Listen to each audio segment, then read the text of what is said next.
السلام عليكم ورحمة الله وبركاته. halkan waa hoyga dhiirana English learning funds qaybtiisa YouTube-ka ku baro luqadda Ingiriisiga qaabab kala duwan sida practice wada sheekaysi iyo kelmado daily aan u soo dhigno barteena aan ku leenahay YouTube-ka. insha Allah waa aniga Cabdirasaaq Muuse Axmed Cabdirasaaq dhiirane. insha Allah maanta waxaanu qaadan doonaa qaybteena saddexaad ee Ingiriisiga ku baro qaab sentence ah amba qaab jumlad ahaaneed iyadoo Ingiriisiga lagu soo dhigo isla markaana wuxuu ku noqonay Soomaali ahaan loogu turjumayo. insha Allah waxaynu soo dhignay qaybtan ka horeysay oo ahayd qaybtii saddexaad waxay nagu joogtay 23 maanta waxa 22 bay nagu joogtay.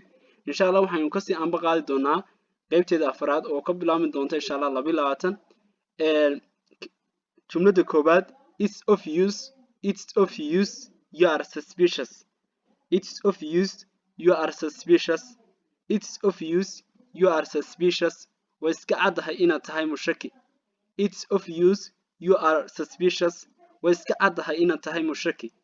it's of use you are suspicious. waa iska caddahay inaad tahay mushaki. it's of use you are suspicious. waa iska caddahay inaad tahay mushaki. it's of use you are suspicious. waa iska caddahay inaad tahay mushaki. it's of use you are suspicious. waa iska caddahay inaad tahay mushaki. suspicious waxa weeyaan mushaki. jumlada saddexaad she is not mentally sound. she is not mentally sound. maskax ahaan ma caafimaad qabto. she is not mentally sound. maskax ahaan ma caafimaad qabto. she is not mentally sound. maskax ahaan ma caafimaad qabto. she is not mentally sound.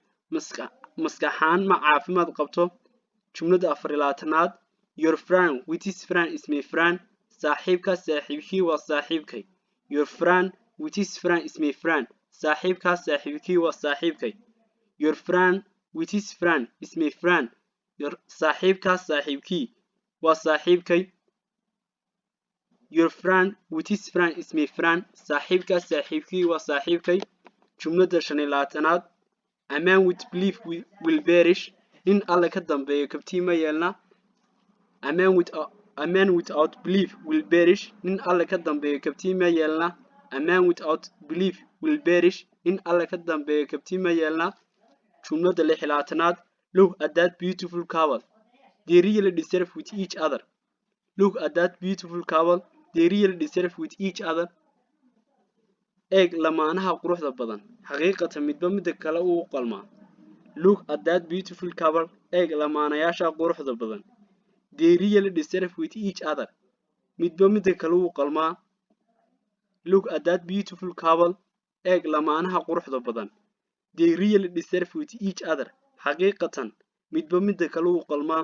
look at that beautiful couple. eeg lamaanaha quruxda badan. they really deserve with each other. midba midda kale uu qalmaa. look at that beautiful couple. eeg lamaanaha quruxda badan. they really deserve with each other. midba midda kale uu qalmaa. jumlada 27 I can't tolerate your babble. Please speak quietly. Otherwise I will slap you. So shy me because I am bigger than you. I can't tolerate your babble. Please speak quietly. Otherwise I will slap you. So shy me because I am bigger than you. I can't tolerate your babble. uma dul qaadan karo hantaata caagan.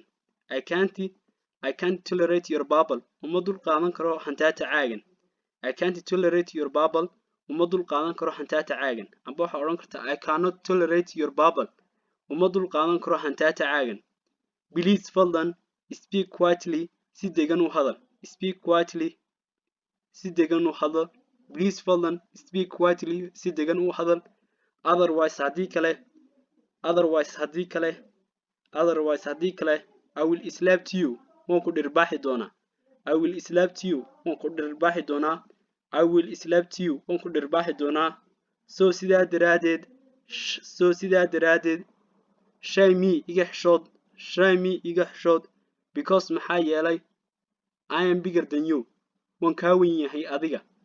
I am bigger than you. waan kaa weyn yahay adiga. aan ku sii celino I cannot tolerate your babble. amba I cannot tolerate your babble uma dulqaadan karo hantaata caagan I cannot tolerate your babble uma dulqaadan karo hantaata caagan please fadlan speak quietly si degan u hadal please fadlan speak quietly si degan u hadal otherwise haddii kale I will slap to you waan ku dhirbaaxi doonaa otherwise haddii kale I will slap to you waan ku dhirbaaxi doonaa so sidaa daraadeed shy me iga xishood because maxaa yeelay I'm bigger than you adiga waan kaa wan yahay adiga because maxaa yeelay I'm bigger than you adiga waan kaa wan yahay because maxaa yeelay I'm bigger than you waan kaa wan yahay adiga insha allah halkaasi maanta inagu joogi doontaa intaynu ku gaarino party 5 amba qaybteeda shanaad insha allah subscribe noo soo dhaha waa aniga Cabdisaam Muuse Maxamed Cabdisaadhiirene insha allah waa inoo iyo mar kale